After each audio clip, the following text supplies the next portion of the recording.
My name is Sydney. I am 11 years old, and last summer my mom went to Europe for a month and left me with a single crumpled 20 in my hand.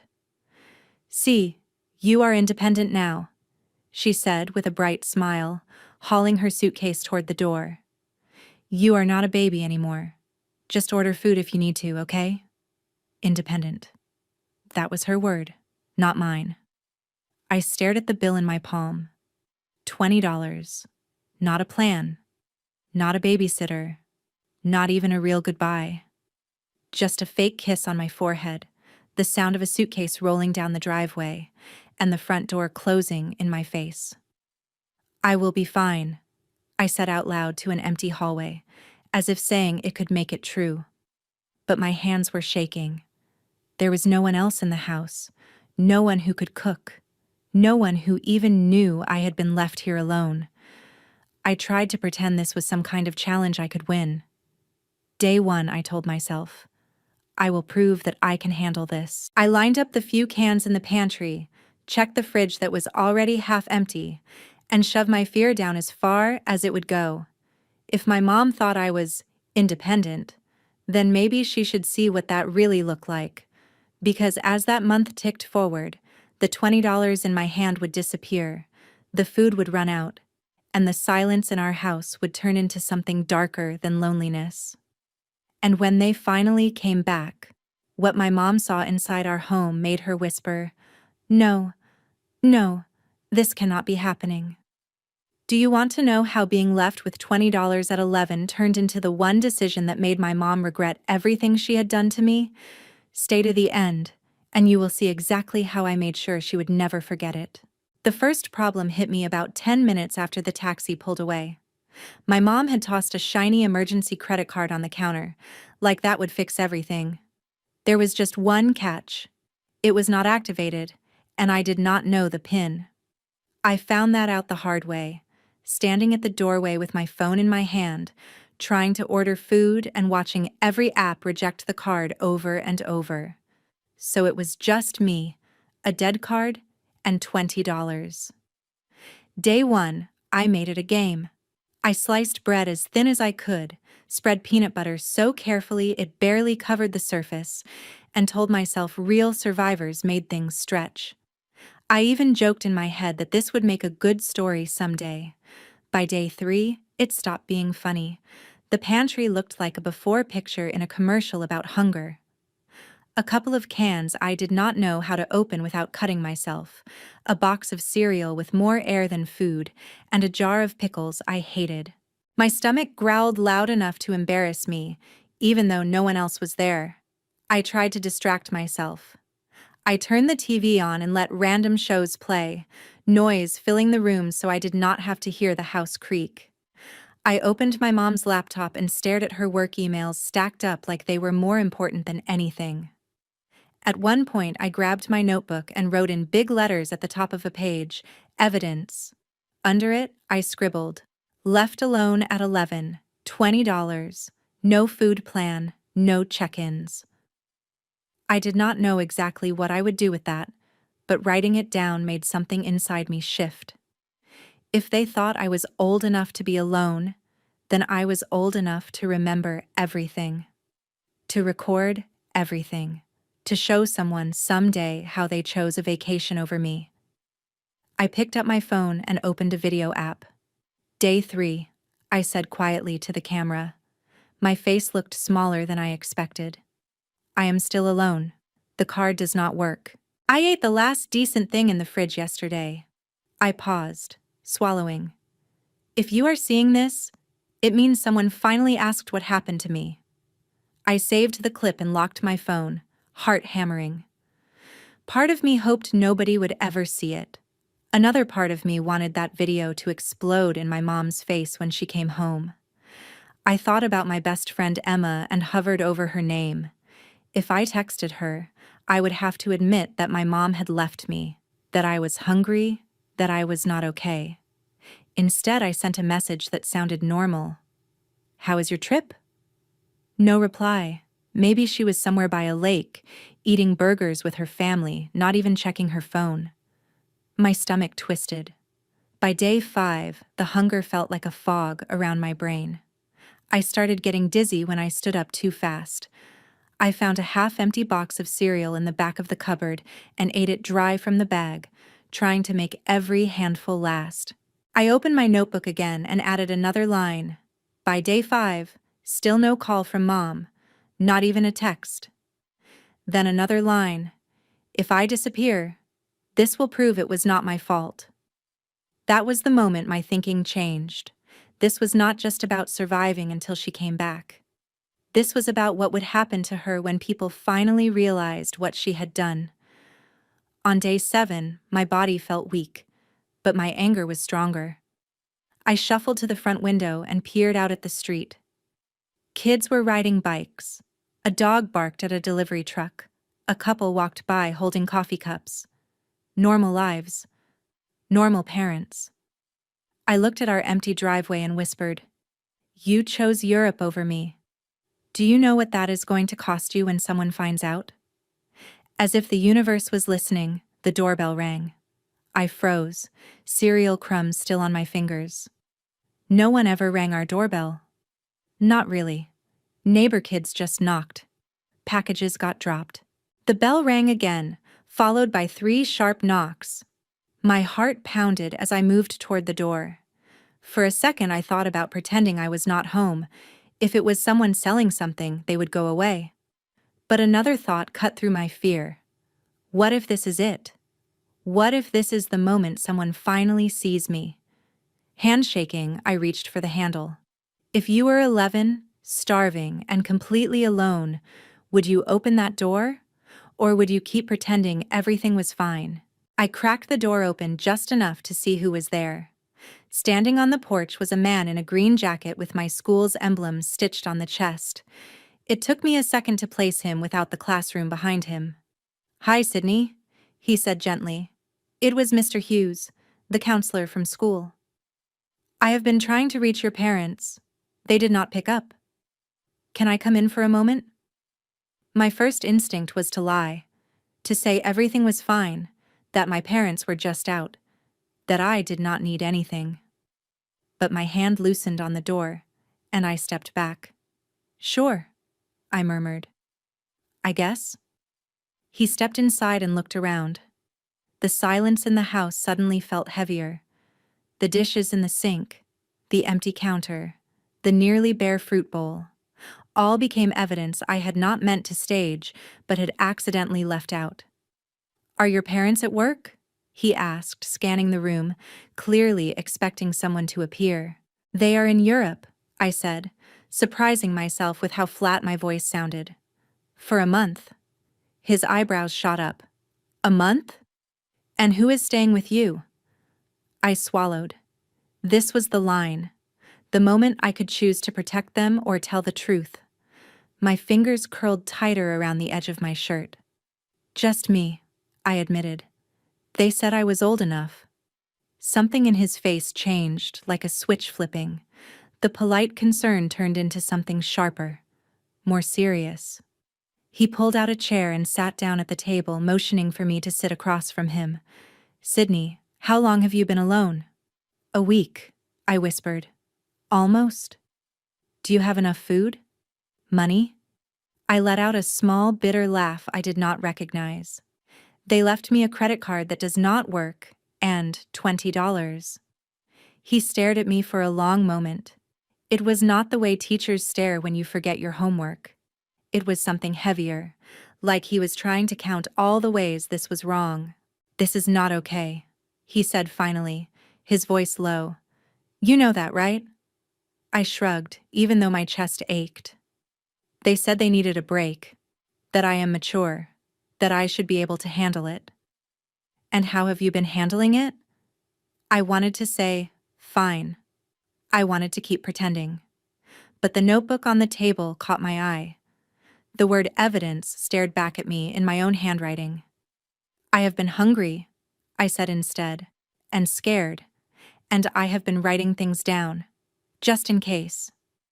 "Just in case what?" he asked. "Just in case something happens to me," I replied quietly. "So nobody can say they did not know." Silence filled the space between us. For a moment, I hated the silence, but then I realized he was not ignoring it. He was feeling it, really feeling it. He leaned forward. Sydney, leaving an 11-year-old alone for a week, for a month, with almost no food and no supervision, is not just irresponsible. It is dangerous. It is neglect. There are laws about this. My heart thudded in my ears. Neglect. Laws. Words that sounded like they belonged in TV dramas, not in my kitchen. What happens if someone finds out? I asked, my voice suddenly small. Agencies get involved, he said carefully. Child Protective Services. There could be an investigation. Your parents could face serious consequences. There it was. The thing I had not dared to say out loud. The thing that made my anger twist into something sharper. Consequences, I repeated slowly. For what they did to me. He did not rush to comfort me or tell me I was overreacting. Instead, he nodded. For what they did to you. My mind raced. I imagined my mom's face when she came home to find strangers in our living room, people asking questions she could not dodge with a fake smile and a joke about independence. I pictured her seeing my notebook, my video clips, my empty pantry. Do you want help, Sydney? Mr. Hughes asked quietly. Real help. Not just groceries. The kind of help that makes sure this never happens again. I hesitated.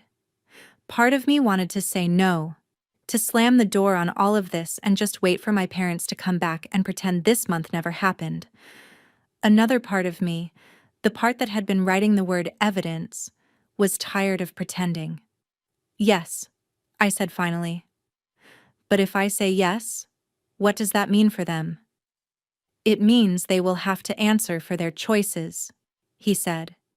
It means adults will finally see what you have been going through. I looked down at my hands, then back at him. Then help me, I said. I want them to see exactly what they did. I want them to feel what it is like to lose control. He nodded once, firmly. First, we make sure you are safe. Then we make sure the right people hear your story. As he reached for his phone, a strange calm settled over me. The fear was still there, but underneath it was something new. A quiet, steady determination. I was not just a kid waiting to be rescued anymore. I was the witness. If you were in my place, would you keep protecting your parents, or would you finally let the truth become the weapon they never saw coming? Mr. Hughes stepped into the hallway to make a call, leaving me at the table with my notebook open. I could hear fragments of his voice, low and controlled, but the words that floated back to me were enough to make my pulse race. Alone. 11. No guardian. No food in the house. I traced the ink on the page with my fingertip. Evidence. Suddenly, it did not feel like a secret diary anymore. It felt like a case file. A few minutes later, he came back. I called your neighbor, Mrs. Johnson, he said. And I also spoke with someone from the Child Protection Hotline. They are going to send someone to check on you. But first, we need to get you something to eat. My cheeks burned at the idea of people checking on me, like I was some broken machine. But I also felt something else, a small flare of satisfaction. If they were checking on me, that meant they were also checking on my parents. Is Mrs. Johnson mad? I asked. He shook his head. No. She is worried. That is what good neighbors do. A knock sounded at the door, softer than his earlier one. Mrs. Johnson stepped inside, her eyes scanning me from head to toe, landing on the notebook, the empty cereal box on the counter, the pale look on my face. Oh, Sydney, she breathed. Why did you not come to me sooner? Because I did not want to look weak, I blurted out. They always tell me I am mature, that I can handle things. I thought asking for help meant I was proving them wrong. Her expression softened. Asking for help is not weakness. It is survival. And sometimes it is the only way to make adults face what they do. That last sentence hit me like a bell. Make adults face what they do. We all sat down together, and for the first time, I did not feel like a kid being talked over. They asked me to tell them everything, and I did. I told them about the suitcase rolling out the front door, the $20, the card that did not work, the way my mom laughed when I asked who would be staying with me. "You will be fine. You are my little adult," she had said, like it was a compliment. As I talked, Mrs. Johnson's jaw clenched. Mr. Hughes scribbled notes on a pad he had pulled from his bag. "Can we show them this?" I asked, pointing to my notebook. "When they come, the people from the hotline." "Yes," he said. "In fact, I want you to keep writing. What you felt, what you ate, when you tried to call them, everything you remember." "So they cannot twist it later," I murmured. "So they cannot say I am exaggerating." "Exactly," he replied. "You are allowed to protect yourself with the truth." The phrase made my chest tighten. Protect myself with the truth. That sounded a lot like revenge, and I realized I did not hate that. Later, when the caseworker arrived, she introduced herself and asked to look around the house. I watched her eyes linger on the nearly empty fridge, the trash can with only a few wrappers, the unused emergency credit card on the counter. She did not have to say anything. Her expression said it all. "How long have your parents been gone?" she asked gently. 7 days, I answered. "They planned a month." "And who checks on you?" "No one, until today." "Do they call?" "Not since the airport," I said. She sent a selfie from Paris with a heart emoji. That was it. The caseworker nodded slowly, then turned to Mr. Hughes and Mrs. Johnson. "Thank you for contacting us," she said. As they talked, I slipped away for a second and set up my phone on the counter, opening the video app again. I recorded a quiet clip of the empty fridge, the lonely table, the caseworker's bag resting on the chair. "This is what our house looked like when they finally noticed I was alone," I said into the camera. "This is what my mom will walk into when she comes back." When I was done, I tucked my phone into my pocket, the recording safely saved. I was not just surviving anymore, I was documenting. The caseworker came back to me. "For now, you will not be alone again," she said. "We are arranging for you to stay with Mrs. Johnson while we speak to your parents and figure out the next steps." I glanced at my neighbor. She smiled softly and squeezed my shoulder. "Is that okay with you, Sydney?" the caseworker asked.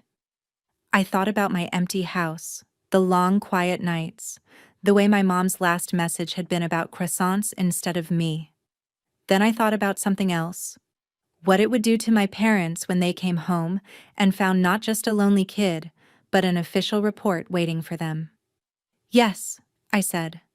"I want to stay somewhere I am not invisible." That night, as I packed a small bag of clothes and my notebook, I looked around my room one more time. The posters on my wall, the stuffed animal on my bed, the window that faced the street. "This was the place you left," I whispered under my breath, imagining my mom hearing it later. "But it is not the place you will find when you come back." If you were me, would you choose to forgive and forget? Or would you let every empty shelf and unanswered call become proof that could change everything? Moving next door should have felt like nothing, just a few steps across a patch of grass. But carrying my small bag and my notebook into Mrs. Johnson's house felt like crossing a line I could never uncross. I was not just the kid in the middle anymore. I was the kid someone had chosen to protect. Her house smelled like laundry and vanilla. The table was set with placemats, and her fridge was full of actual food, not just leftovers clinging to the corners of shelves. My stomach growled before I could stop it. "We will fix that first," she said, pretending not to notice my embarrassment. "Come on, let us cook together." We walked back to my kitchen with reusable bags. This time, she did not just grab food at random. She let me choose. Pasta, sauce, vegetables, bread, fruit. Things that would last. Things that made the kitchen look like someone actually lived there. Keep the receipts, Mr. Hughes said quietly as we unloaded the bags. They show what was not here before today. So we put the receipts in my notebook, behind the pages where I had written about my hunger. Evidence, layer by layer. As we cooked, the sound of boiling water and sizzling garlic wrapped around me like something I had missed without knowing it. Have you ever made spaghetti from scratch like this? Mrs. Johnson asked. Not really, I admitted. My mom mostly microwaves stuff. Or we order takeout. Then today you learn, she said with a smile. You learn how to feed yourself properly. Nobody can take that away from you. I stirred the sauce, watching the red swirl around the pan. It felt symbolic somehow, like all the anger and hurt inside me was finally going somewhere, turning into something I could use. While we waited for the pasta, the caseworker came back with more questions. She asked for my mom's messages, the time of her flight, the last time she called. I showed her the one selfie with the Eiffel Tower in the background and the caption, "Finally free for a month." Free. Free from what? The caseworker asked. I stared at the screen. From me, I guess. She wrote something down. I did not ask what. I did not need to. Do you want to say anything directly to your parents? She asked. We sometimes include statements from kids in our reports. For a second, my throat closed up. Then I felt my notebook pressing against my arm where I held it, and my answer came out clear. Yes, I said. I want them to know exactly what this felt like. We sat at the table and I wrote while the spaghetti cooked. You said I was mature enough to be alone, I wrote. But being mature does not mean I do not need food. It does not mean I do not get scared. You told everyone how hard you work, but you did not notice when your own kid was counting crumbs. I stopped, took a breath, and kept going. By the time you read this, other adults will have already seen what you did. They will have seen the empty fridge, the dead card, the notebook where I had to record my own neglect. If there are consequences, they are not because I betrayed you. They are because you left me. When I finished, I slid the paper toward the caseworker. Can you make sure they see this? I can, she said, and I will. Later that evening, I sat at Mrs. Johnson's table twirling spaghetti around my fork. The first bite almost made me cry. It was warm and real and tasted like something I had not felt in a long time. Safety. This is what normal is supposed to feel like, I thought. Not sitting alone on the floor eating dry cereal out of a box. Mr. Hughes stayed for dinner and we talked about school, books, and even silly things like the worst cafeteria lunches we had ever had. For an hour, I almost forgot that my life was technically falling apart in the house next door.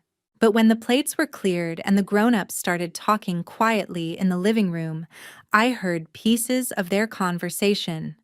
Words like temporary placement, investigation, and possible removal of custody. I did not fully understand every legal term, but I understood the feeling underneath them. My parents had treated my absence like a vacation from responsibility. Now, there was a real chance they could lose the right to call themselves my guardians at all. Back in the guest room where I would sleep, I set my phone up one more time and hit record. Day 7. But it is different now, I said softly into the camera. I am not in my house. I am somewhere safe. People know. They saw the truth. I looked straight at my own reflection. If you are my mom watching this, I want you to remember something, I continued. You always said actions have consequences, that if I messed up, I would have to face them. This time, it is your turn. This is not just my story. It is your choice, written in real time. I stopped the recording and lay back on the bed, staring at the ceiling. My heart was not light. It hurt. I still missed the idea of parents who would have stayed, but I also knew something else now. I was not powerless. Maybe one act of kindness really could change everything. But would it be enough to fix a lifetime of being second place to work and vacations? Or would it simply give me the strength to walk away from them for good when the time came? The days at Mrs. Johnson's house felt unreal at first, like I had stepped into someone else's family by accident. I woke up to the smell of breakfast instead of the sound of my own stomach growling.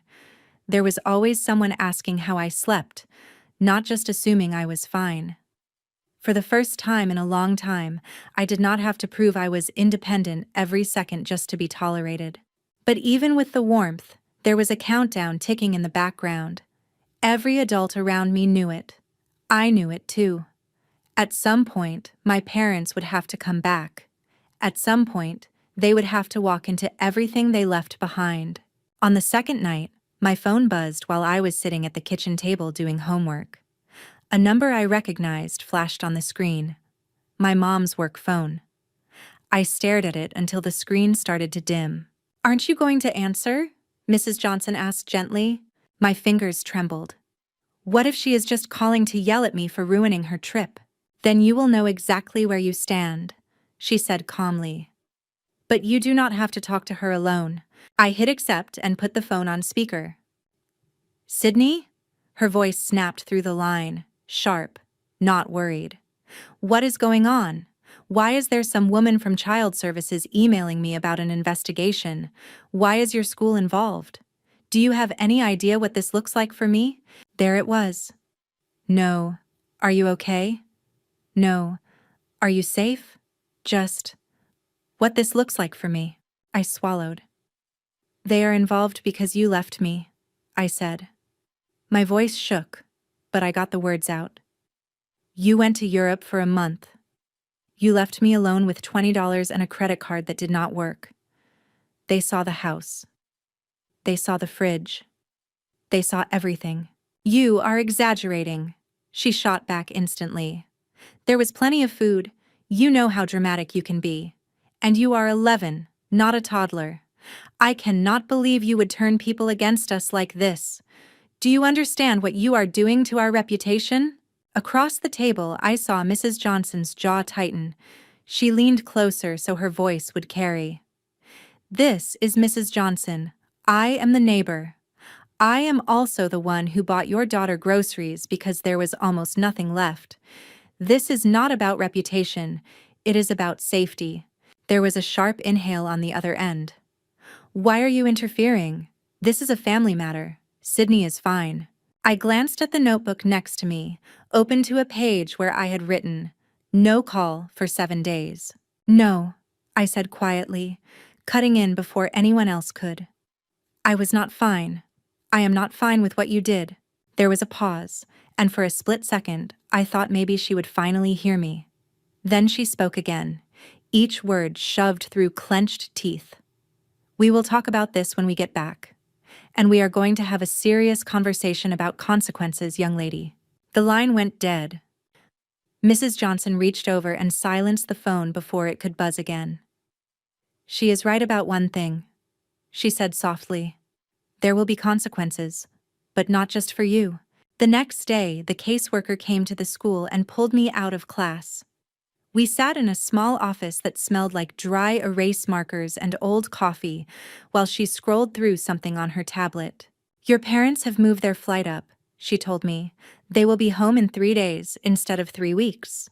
My heart flipped. Part of me was relieved they were not staying gone for the full month. Another part of me recognized the reason. They were not coming back for me. They were coming back to protect themselves. "What happens when they get here?" I asked. "We will meet them at the house," she said. "I will be there, along with a supervisor from the department. Mr. Hughes has agreed to attend as a school representative. We want you to be part of the conversation if you feel safe." I thought about hiding at Mrs. Johnson's house and letting the adults handle it. I thought about slipping into my room and pretending I was asleep when they walked in. Both options felt like going back to being invisible. "No," I said slowly. "I want to be there. I want them to see me. I want them to see what they came home to." The caseworker nodded. "Then we will make sure you have a voice in that room." For the next 2 days, we prepared without calling it preparation. We did not rehearse lines like in a school play, but we organized facts.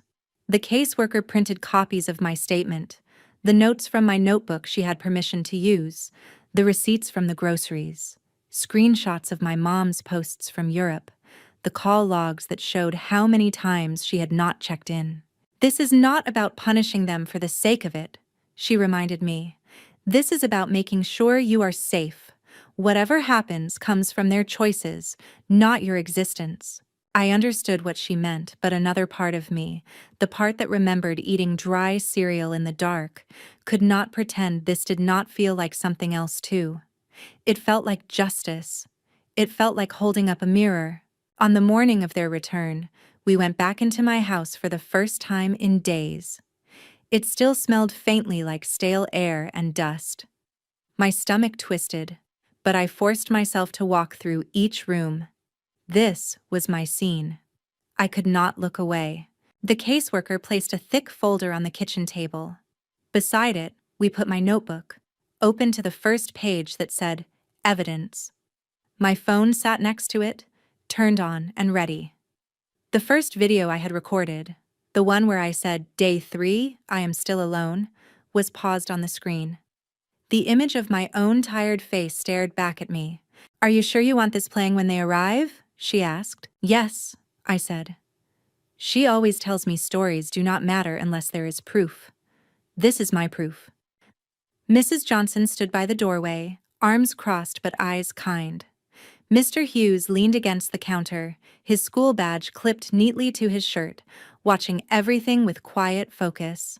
The supervisor from the department sat at the table, flipping through the file one more time. We heard the car before we saw it. Tires on the driveway, doors slamming, muffled laughter. For a moment, my legs felt like rubber. The caseworker stepped closer to me. Remember, you do not have to protect them from the truth anymore, she said. If they try to make you feel guilty, you can look at me, or at Mrs. Johnson, or at Mr. Hughes. You are not alone in this room. I nodded, taking a steadying breath. The front door handle turned. The lock clicked. This was it. The moment everything split into before and after. If you were standing where I was, would you run to hug them and pretend nothing happened? Or would you hold your ground and let them finally face what they had done? The door swung open, and my mom walked in first, dragging her suitcase behind her like she had when she left. She was still wearing a stylish trench coat and sunglasses pushed up on her head, like the airport was just another runway. My dad followed, juggling bags and talking about something on his phone, his voice light, like the world owed him an easy landing. They both stopped when they saw us. The laughter died on my dad's lips. My mom's smile froze halfway. Her eyes jumped from the stranger at the table, to Mr. Hughes by the counter, to Mrs. Johnson near the door, and finally to me, standing next to the open notebook and glowing phone. What is this? She demanded, dropping her suitcase handle. What are all of you doing in my kitchen? The supervisor rose calmly. Mrs. Carter, Mr. Carter, my name is Ms. Lopez from Child Protective Services. Please have a seat. We need to discuss the situation regarding your daughter, Sydney. My mom did not sit. She stared at me instead, her eyes hard. Sydney, what did you tell them? For a second, the old instinct kicked in. The one that made me want to shrink, apologize, twist the story to make her less angry. But the video on the phone caught my eye, that smaller, tired version of me on day 3. I lifted my chin. I told them what happened, I said. I told them the truth. My dad tried to smooth things over. He set his bags down and forced a laugh. There has clearly been a misunderstanding. We left her with food, with money, with a credit card. She is a very mature 11-year-old. She knows how to take care of herself. Kids these days are more capable than people think. The supervisor placed a printed sheet on the table and turned it toward them. This is the activation record for your card, she said. It was never set up with a PIN. It was declined multiple times when Sydney tried to use it. She tapped another page. These are photos taken of your refrigerator and pantry 1 week into your trip. The amount of food was not sufficient for an unsupervised minor, and several items had already expired. My mom finally sat, more from shock than cooperation. Expired food does not mean she was starving, she snapped. We were only gone a week so far. We checked in. The supervisor slid another paper forward. These are your call and message logs. 1 photo from the airport, 1 selfie from Paris. No direct check-ins, no calls asking if she had eaten, if she was safe, if anyone was staying with her. My dad's face went pale. He glanced at the logs, then at me. We told you to order food, Sydney. We trusted you.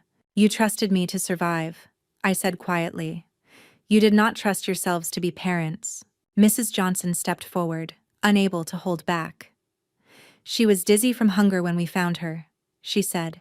She did not come to me because she did not want to disappoint you by needing help. Do you have any idea what kind of lesson that is for a child? My mom looked between us, her eyes narrowing. This is getting blown way out of proportion. Maybe she was a little dramatic with her notes. She likes to write. The supervisor nodded once at me, then at my phone. Sydney, are you comfortable showing them what you recorded? My hands shook slightly as I reached for the phone. I tapped play. The room filled with my own small voice from days earlier. Day 3, the past me said on screen. I am still alone. The card does not work. I ate the last decent thing in the fridge yesterday. If you are seeing this, it means someone finally asked what happened to me. The camera panned across our kitchen, catching the nearly empty shelves, the lonely box of cereal, the silent room. My mom slapped a hand over her mouth. My dad stared, his shoulders sinking. No, my mom whispered, stepping back like the images were physically pushing her. No, this cannot be happening. But it was. And this time she could not scroll past it or laugh it off. The supervisor folded her hands. Mr. and Mrs. Carter, based on our investigation, school reports, neighbor testimony, and Sydney's own documentation, we have determined that leaving her unsupervised under these conditions qualifies as neglect under state law. Effective immediately, there will be an emergency order in place.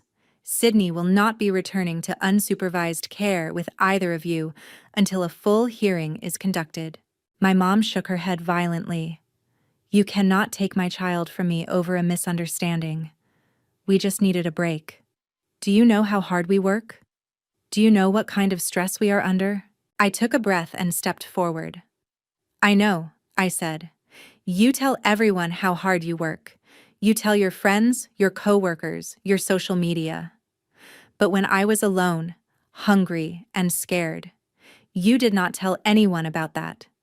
You did not tell anyone where I was. Her eyes filled with tears.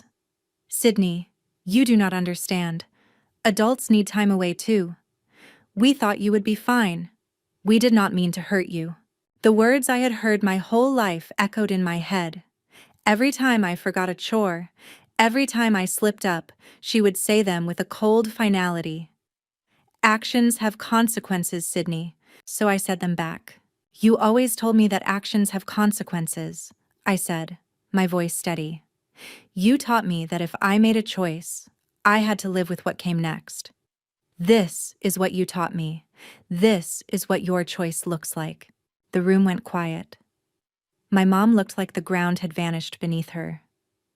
My dad gripped the back of a chair like it was the only thing keeping him upright. The supervisor spoke again. You will have the opportunity to participate in parenting classes, psychological evaluations, and supervised visits if the court approves, she said. This is not about punishing you forever.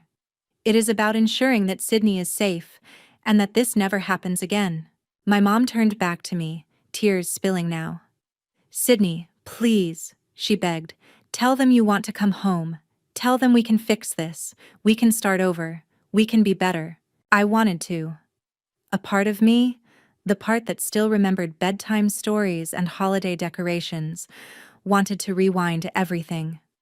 But another part of me, the part that had spent nights recording videos in the dark, knew that going back without change would mean saying none of it mattered. "I want to be safe," I said. "I want to be somewhere I am seen before I disappear.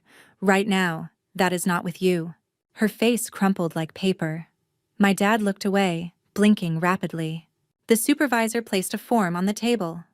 "For the duration of the investigation, Sydney will remain in temporary placement with Mrs. Johnson," she said. "You will be notified of the court date. Until then, you are not to contact her directly without going through our office." "You are taking her side over her own parents," my mom whispered. "No," I said softly. "They are finally taking my side. For once." We left the house before they did. As I stepped out onto the porch, I heard my mom sobbing inside, my dad trying to soothe her with words that sounded weak even from a distance. Walking back across the grass to Mrs. Johnson's house, I felt both heavy and strangely light. I had not ruined my family. They had done that themselves when they chose a month of freedom over a kid who still counted on them to come home every night. All I had done was refuse to hide it. Weeks later, at the hearing, I sat in a room that smelled like paper and old carpet while lawyers talked about risk factors and protective environments. My parents looked smaller than I remembered, sitting at their table, listening as people described their choices like evidence in a case. My videos were entered into the record. My notebook pages were scanned. My own voice on the stand did not shake as much as I thought it would. In the end, the judge ordered supervised visits and mandatory counseling for them. Full custody stayed out of their reach for now. They did not go to jail. It was not some dramatic movie moment, but something more real and, in a way, sharper. They lost the automatic right to be in my life without someone watching. They lost the assumption that they were the good guys. That summer, I learned how to cook more than spaghetti. I learned that help was not weakness, and that telling the truth could be the strongest kind of revenge there is. Not yelling, not breaking things, but simply refusing to let what happened stay invisible. My mom still sends messages sometimes, long paragraphs about how much she has changed, how sorry she is, how much she wants things to go back to normal. Maybe someday we will find a version of normal that does not erase what happened. Maybe we will not. But I know this. The day she came home from Europe expecting a month of stories and souvenirs, she walked into something she never saw coming. A daughter who had turned every empty shelf, every unanswered call, every hungry night into proof. A room full of adults who finally listened, a truth she could not outtalk. And when she whispered, "No, this cannot be happening," I realized something important. It already had. It had been happening from the moment she chose a plane ticket over me. So tell me, if you were 11 and left alone with $20 while your parents chased their freedom, would you bury the story to keep their image clean, or would you do what I did and let the truth be the revenge they never expected?